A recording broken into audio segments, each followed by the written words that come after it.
तो हमें जबरदस्ती करना पड़ेगा। तो अब जमात कोटा का काम कौन करते हैं? तो किसके लिए किया जाता है? तो एक आयकर विभाग होता है, आयकर डिपार्टमेंट, और एक चोर डिपार्टमेंट होता है, एक पुलिस डिपार्टमेंट होता है, एक डॉक्टरों का डिपार्टमेंट होता है। सब डॉक्टर नहीं, ना सब पुलिस वाले, उसमें से कुछ कुछ छोड़ देना। मैं खाली स्थान छोड़ देता हूँ। जोड़ जोड़ के खूब रख लिया। देखो मैं दोनों चीजें एक साथ ले रहा हूँ, चाहे यहाँ की बात करो चाहे यहाँ की बात करो। यहाँ पे बहुत ज्यादा जोड़ जोड़ के रख लोगे, खाली करना पड़ेगा। और सीधी तरह खाली नहीं करोगे तो टेढ़ी तरह खाली करना पड़ेगा, नहीं तो ये शरीर बोल देगा अब मैं तेरा साथ देने वाला नहीं हूँ। बोलता है शरीर? नहीं बोलता। कैसे बोलता है? कैसे बोलता है शरीर में साथ नहीं दूंगा? सर दुख रहा है, पेट दुख रहा है, हाथ पांव दर्द हो रहा है, मुंह में छाले हो गए, अब शरीर ने जवाब दे दी अब मैं तेरा साथ नहीं दूंगा, अब तू खाली कर। तो फिर आएंगे अधिकारी जो भी है सब निकाल, और जब निकालोगे तो तकलीफ होगी कि नहीं होगी? होगी तकलीफ कि नहीं होगी? तकलीफ होती है अम्मा। हमने उस दिन भी बताया था, है सुरेंद्र शर्मा जी का वो डायलॉग, बोले पहले दिन बीवी से बोला नोटबंदी के एक दिन पहले 2-4 हज़ार रुपये पड़े हों, 2,000 रुपये पड़े हों तो दे दे। भावनाओं की कदर करके देना जानता है, उसे तकलीफ नहीं होती, उसको आनंद होता है। हमने इतना बढ़िया तो उदाहरण दिया, जान दो कोई दिक्कत नहीं, और तुम्हारी कोई मजबूरी नहीं है तो फिर क्या करते हैं? भैया जी, विनय भैया जी जो आपके सामने हैं, बच्चों के लिए, गरीब छात्रों के लिए, समाज के गरीब बच्चों के लिए एक निःशुल्क पाठशाला जो है वो चलाते हैं, और उसका खर्चा भी बहुत न्यूनतम है। मैं बहुत बड़ी भूमिका भी नहीं बता रहा आपको। मात्र एक दिन का पाठशाला का व्यय 3100 रुपये है, और एक समय का भोजन व्यवस्था का जो है वो 1100 रुपये है। आप लोगों को जितनी आपकी शक्ति हो उसके अनुसार जो है आज दान के दिन जो है दान अवश्य करें, ऐसा मेरा आपसे अनुरोध है। केवल 3100 रुपये एक दिन का पूरा व्यय और 1100 रुपये एक समय का व्यय है। इससे छोटी राशि भी आप जो है दान दे सकते हैं। ऐसा नहीं है कि मैंने कोई किसी तरह की सीमा बांधी है, पर कम से कम इतना तो होना ही चाहिए कि हम एक समय के भोजन की बच्चों के लिए जाना या दे जाना। नाटिका के लिए बहुत विलम्ब हो गया है, 9:15 बज गए हैं। माइक में सीधे सीधे अनीता जी को दे रहा हूँ।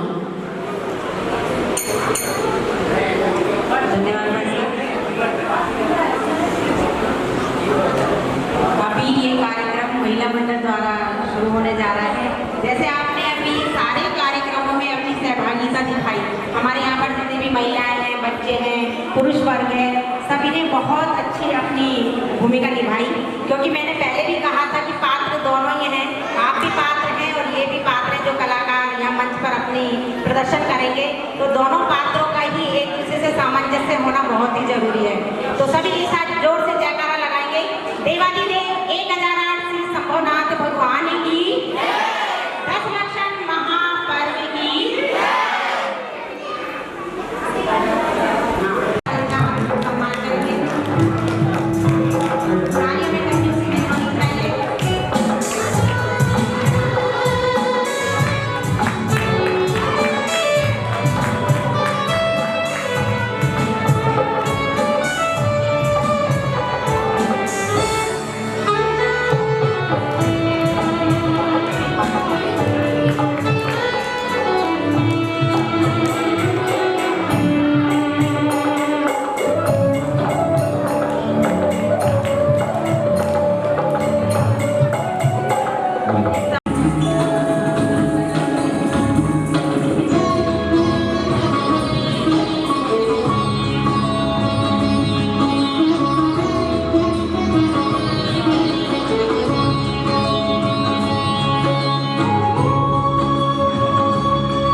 और उम्मीद करती हूँ कि जब तक पूरा नाटक होगा मुझे ऐसी ही शांति देखने को मिलेगी।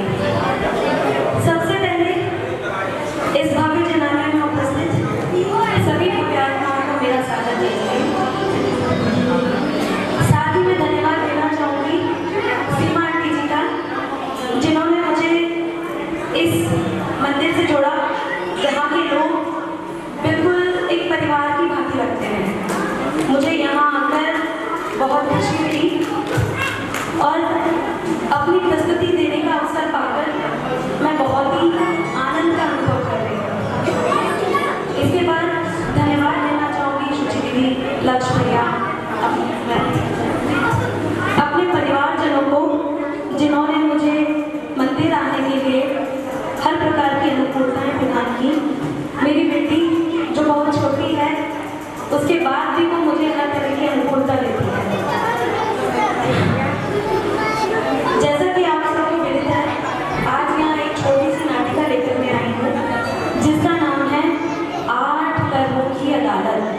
आखिर में जीवराज ये समझता है कि मुझे जो दुखी कर रहे हैं वो 8 कर्म हैं, अपने आप को निर्दोष बता रहे हैं। तो चलिए मैं आपको ले चलती हूँ ऐसे जीवराज के जीवन में जो कि भगवान से विनती कर रहा है, लेकिन जीवराज के जीवन में ले जाने से पहले मन मचलता मोर होना चाहिए। मन मचलता मोर होना चाहिए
जज साहब, ये जीवराज है। आज आपकी अदालत में एक अजीब सा केस आया है।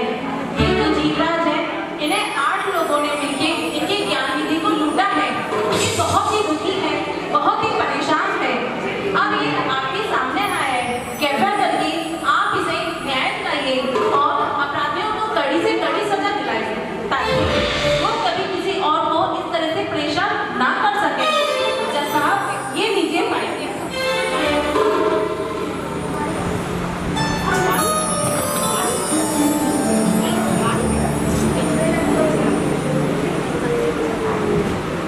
आप कटघरे में आकर अपनी समस्या आराम से बताइए। क्या परेशानी है आपको? योर ऑनर, 8 कर्म है। इन सभी कर्मों ने मेरा सब कुछ लूट लिया है। यहाँ तक कि मेरी ज्ञान निधि भी मुझसे छीन ली है। आप तो बस मुझे मेरी ज्ञान निधि दिलवा दीजिए, मैं सदैव आपका आभारी रहूंगा। जीवराज, जिन पर आरोप लगा रहे हैं, उन्हें पेश किया जाए।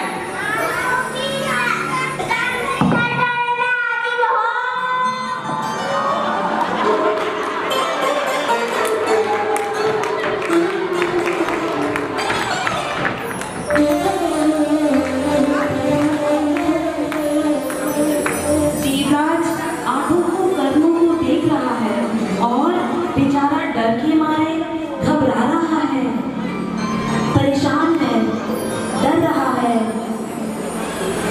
डरो नहीं, ये तुम्हारा कुछ नहीं बिगाड़ सकते। क्या यही है जिन्होंने तुम्हारी ज्ञान निधि को लूटा है? जी सर, जैसा यही 8 कर्म है जिन्होंने मेरी ज्ञान निधि को लूटा है। फिक्र मत करो, घबराओ मत। मैं इन सभी को एक साथ नहीं, बल्कि एक एक करके कटघरे में बुलाऊंगा। मैं इनसे डरने की कोई जरूरत नहीं है।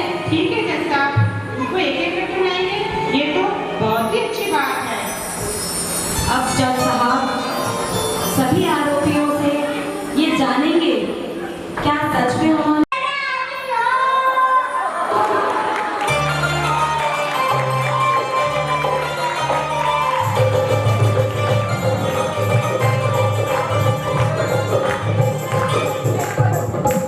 आप इस दिलवाड़े पे हाथ रख के कसम खाइए, जो कहेंगे सच कहेंगे, सच के सिवा कुछ नहीं कहेंगे।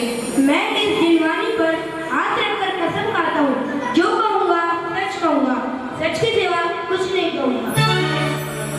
क्या आप इन्हें जानते हैं? नहीं। इन्होंने आप पे आरोप लगाया है कि आपने इनकी ज्ञान निधि को लूटा है। अब जो भी सच है वो सारी बातें अब जज साहब के सामने बताइए। नहीं, मैंने नहीं जज साहब, यह झूठ बोल रहा है। मैंने इसकी कोई ज्ञान निधि नहीं लूटी है। यह जीवराज ने मुझ पर जो आरोप लगा है वह सरासर गलत है, और हाँ जज साहब, यह कह रहा है मैंने इसकी ज्ञान निधि लूटी है। तो लूटा हुआ माल मेरे पास होना भी तो चाहिए। मैं तो जड़ हूँ, अचेतन हूँ, अज्ञानी हूँ, तो भला मैं इसकी निधि को कैसे लूट सकता हूँ? और हाँ जज साहब,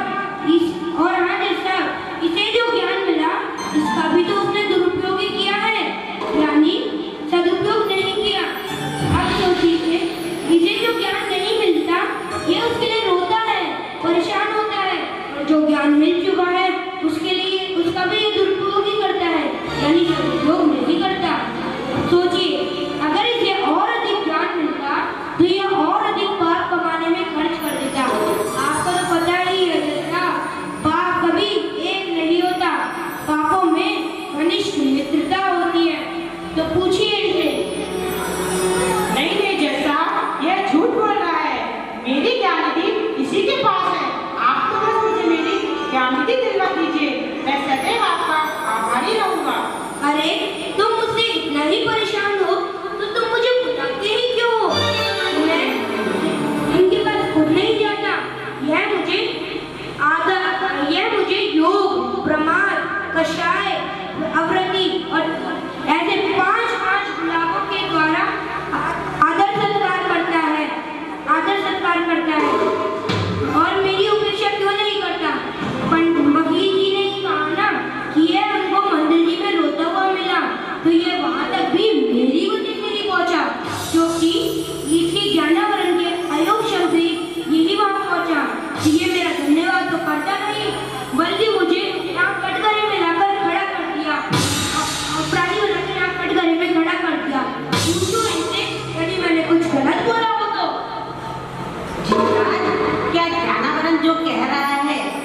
सब बिल्कुल सही है? जीवराज निरुत्तर है, कोई जवाब नहीं। Order order order. तमाम विवादों के बाद यह सिद्ध होता है कि ज्ञानावरण कर्ण जड़ अचेतन अज्ञानी है। इसने जीवराज की ज्ञान निधि को नहीं चुराया है, इसलिए अदालत ये फैसला सुनाती है कि इन्हें बाइज्जत बरी किया जाए। धन्यवाद जज साहब, धन्यवाद। आपने मेरे को बाइज्जत बरी कर दिया। धन्यवाद जज साहब, आपका बहुत बहुत धन्यवाद। जज साहब, ये ज्ञानावरण तो बाइज्जत बरी हो गया, लेकिन मेरी ज्ञानी तो दर्शनावली कर्ण के पास है। कृपया करके आप मुझे कटघरे में बुलाइए और मेरी ज्ञानी मुझे बुलवाइए। दर्शनावली कर्ण को अदालत में पेश किया जाए।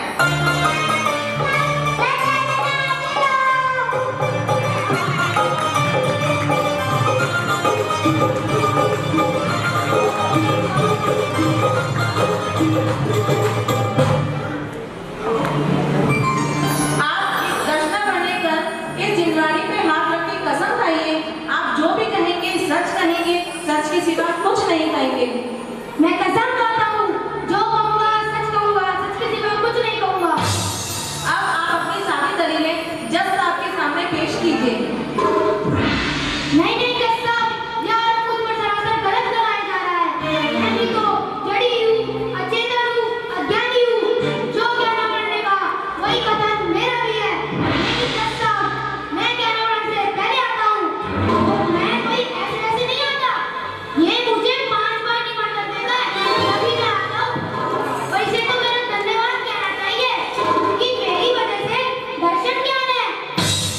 ये मुझे धन्यवाद तो देता नहीं, बल्कि मुझे अपराधी बना दिया।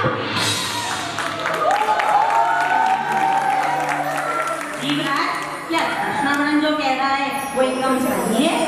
जीवराज का सर नीचे झुका हुआ है। जीवराज कोई उत्तर नहीं दे पा रहा है। Order order order. दर्शनावली ज्ञानावरण की तरह ही जड़ अचेतन अज्ञानी है। इन्होंने भी जीवराज की ज्ञान निधि को नहीं लूटा है।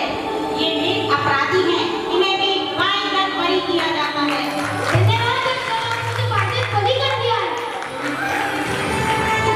जज साहब, ज्ञानावली भी बाइज्जत बरी हो गया, लेकिन जो वेदनीय कर्ण है उसके पास मेरी ज्ञान निधि है। उसने ही मेरी ज्ञान निधि को लूटा है। कृपया आप मुझे कटघरे में बुलाइए। वेदनीय कर्ण, कटघरे में हाजिर हो।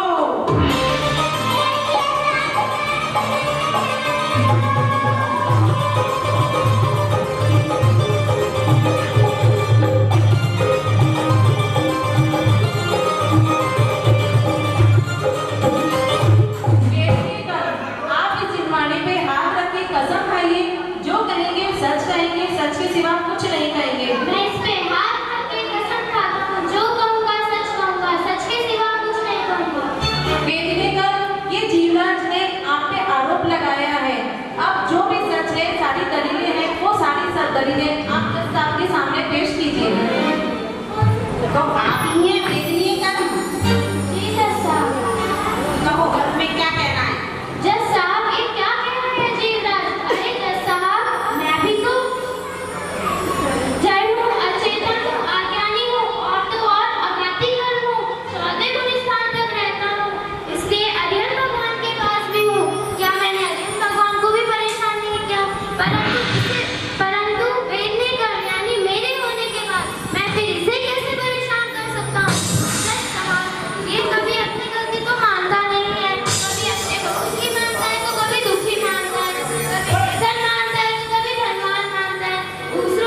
जरूर उसके पास है।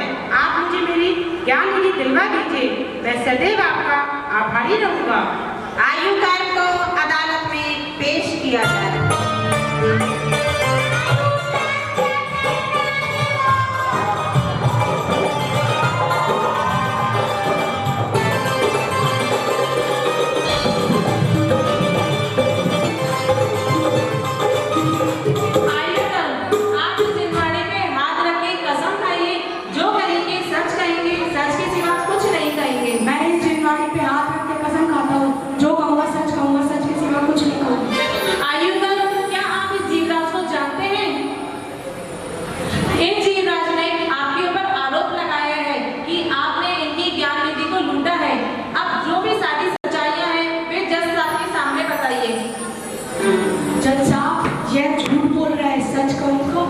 सच कहूँ तो इसके आयुष्काल का उदय चल रहा है, इसलिए आज ये मंदिर जी गया था।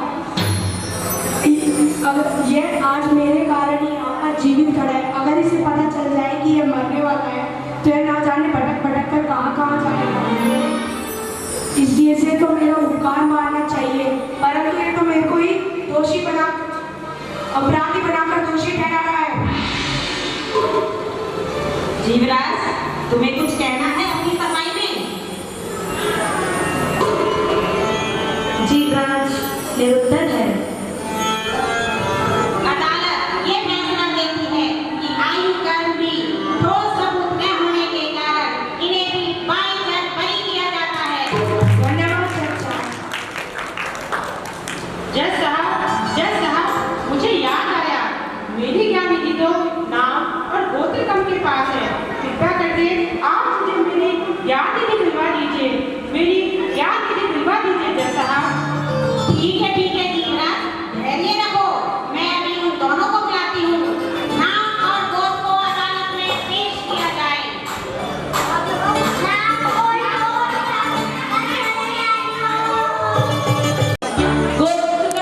इस जिनवाणी पे हाथ रख के कसम खाइए, जो कहोगे सच कहोगे, सच के सिवा कुछ नहीं कहोगे।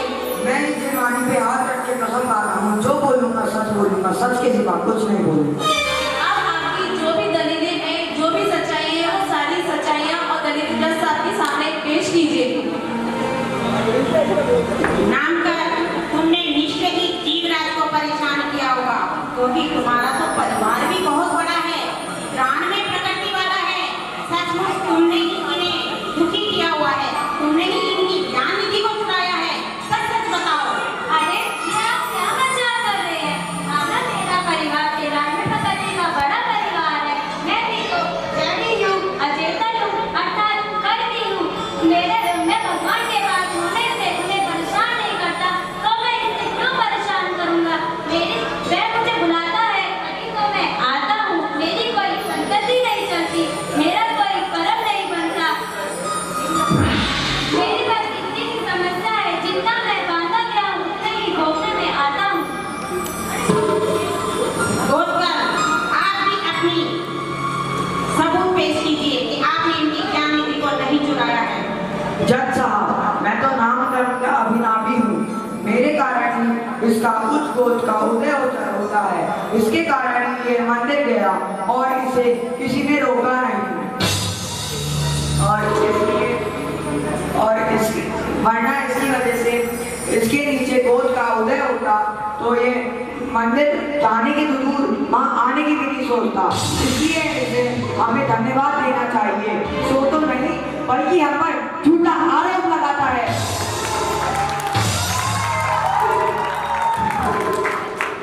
तुम कुछ कहना चाहोगे जीवराज? फिर क्या ये सब सच बोल रहे हैं? ये क्या, जीवराज के पास कोई उत्तर नहीं है। आपको बेचारा घबरा रहा है, डर रहा है, रो रहा है। आगे क्या होता है, कौन उसकी ज्ञान निधि को देगा? चलिए देखते हैं। Order, order, order. नाम और गोत्र के पास भी कोई ठोस सबूत न मिलने के कारण अदालत अपना फैसला सुनाती है और इन्हें बाइक कर बरी करती है। धन्यवाद सरकार, मैं आपका आभारी रहूँगा।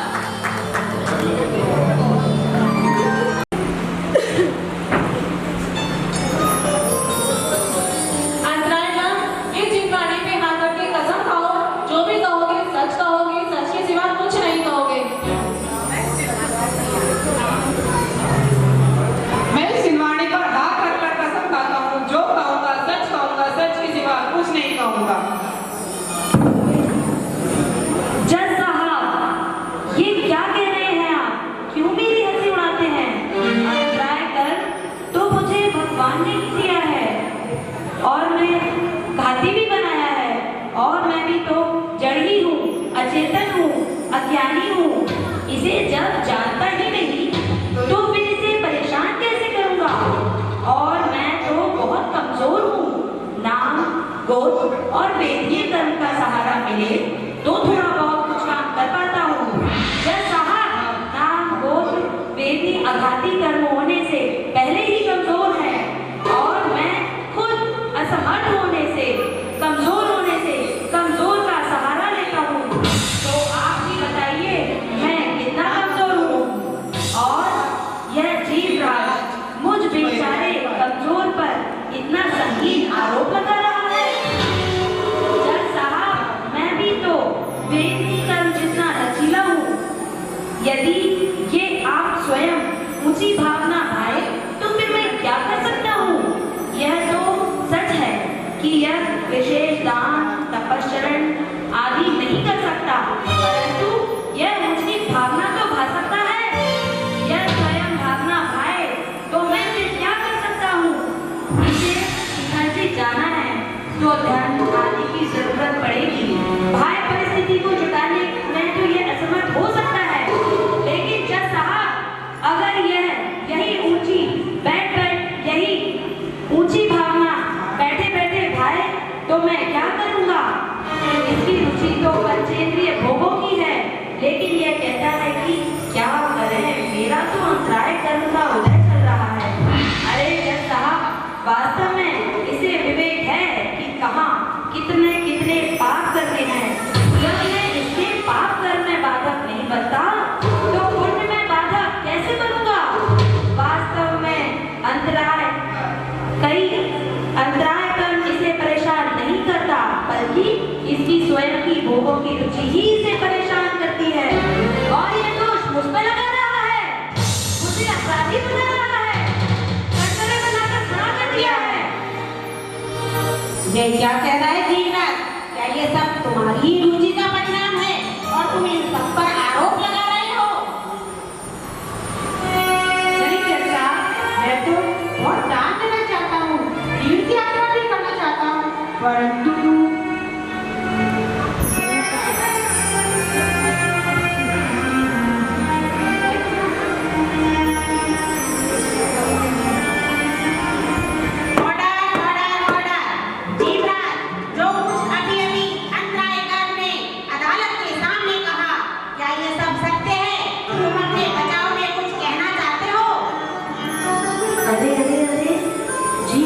अब भी चुप है, उसके पास अपने पक्ष में कहने के लिए कुछ भी नहीं। चलिए देखते हैं क्या होता है आगे। तमाम दलीलों के बाद अंतराय को भी निर्दोष साबित करते हैं। उस पर जीवराज द्वारा लगाए गए सभी आरोप एकदम झूठे हैं, इसलिए अंतराय कर्म को भी बाइज्जत बरी किया जाता है। बहुत बहुत धन्यवाद जज साहब, बहुत बहुत धन्यवाद। किया जाए।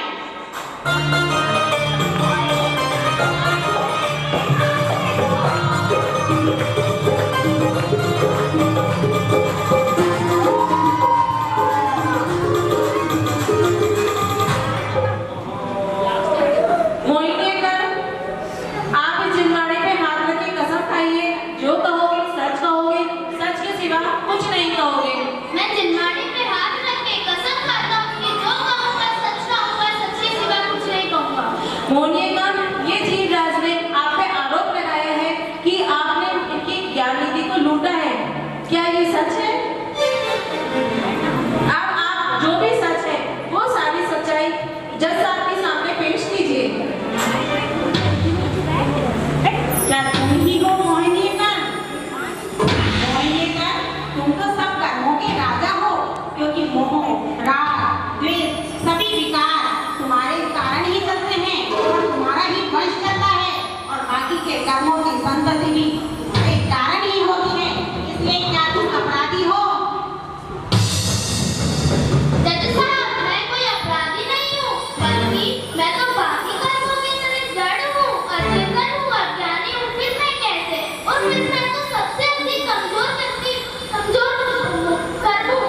सबसे कमजोर कार्य हूँ और मेरा जड़ मुझसे नाश कर सकता है। और जीवराज थोड़ा सा भी पुरुषार्थ करता है तो मैं तो सबसे पहले समाप्त हो जाता हूँ। और अगर मिथ्या दृष्टि भी पुरुषार्थ करती है तो मैं तो एक अंधकूलक की समय दृष्टि बन सकता है। मेरा जड़ मुझसे नाश कर सकता है, सिद्ध बन सकता है। और यह सब मैं अपने बचाव के लिए नहीं कह रहा हूँ। जैसे साहब मेरा प्रतिमा जो भरा पड़ा है, लेकिन राजा श्रेणी एक समय पहले मिथ्या दृष्टि और एक समय बाद समय दृष्टि हुए शेर हाथी आदि की कथाओं को पढ़ने पर यह पता चलेगा कि मैं कितना कमजोर हूँ। और यह मुझे धन्यवाद तो देता नहीं बल्कि मुझे गुनहगार समझता है। और मेरा मन उदय होने के कारण ही लोग की सुविधा को छोड़कर ये मंदिर में आया। और यह कषाय जीविका होती तो यह मंदिर भी नहीं आता।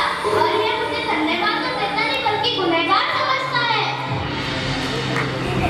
जीवराज, मोहिनी कर्म जो कह रहा है क्या वो सच है?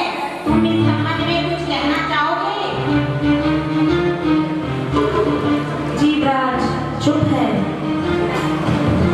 जीवराज ने अपने पक्ष में एक भी ठोस सबूत पेश नहीं किया है और तमाम दलीलों और बहस के बाद मोहिनी कर्म को भी यह अदालत निर्दोष घोषित करते हुए बाइज्जत बरी करती है।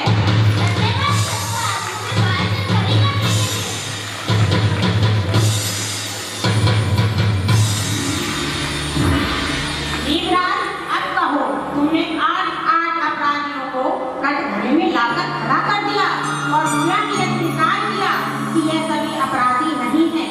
आगे कभी ऐसी स्थिति नहीं आनी चाहिए। कभी भी अपने कर्मों का दोष दूसरों पर नहीं देना चाहिए। जाओ भाई, आगे से हट जाओ। हमारे जो कर्म है ये जड़ अचेतन अज्ञानी है। ये हमारी भ्रांति है कि कर्म हमें दोष दे रहे हैं और हम अपना सारा दोष अपने कर्मों पर जड़ देते हैं।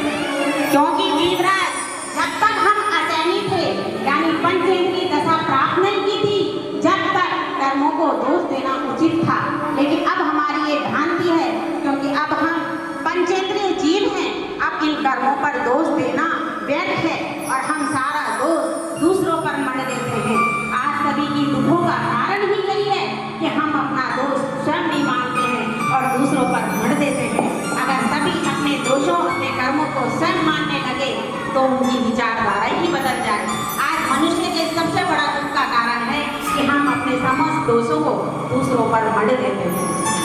इस चर्चा मुझे आपकी बात समझ में आ गई है कि हम अकारण ही दूसरों को दोष देते हैं जबकि हम स्वयं। इसलिए जैसा मैं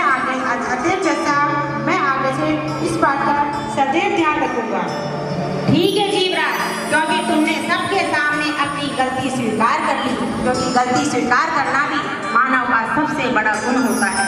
इसलिए तमाम वादी प्रतिवादियों की दलील सुनने के बाद अदालत इस नतीजे पर पहुंचती है कि ये 8 कर्म निर्दोष है और जीवराज अपनी गलती स्वयं स्वीकार करता है। इसलिए केस यहीं खारिज किया जाता है।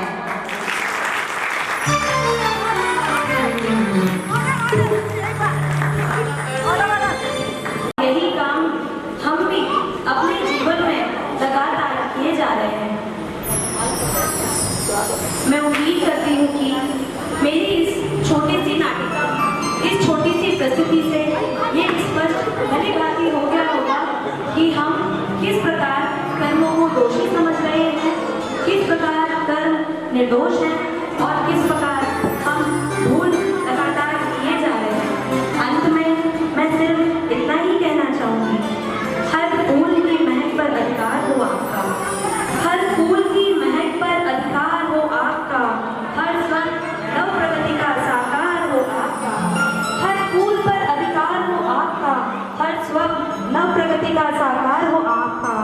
आंगन में हो नित खुशी दिल में हो रवानी, आंगन में हो नित नई खुशी दिल में हो रवानी, और 10 लक्षण की ये बेला सभी के लिए बने सुहानी। बहुत बहुत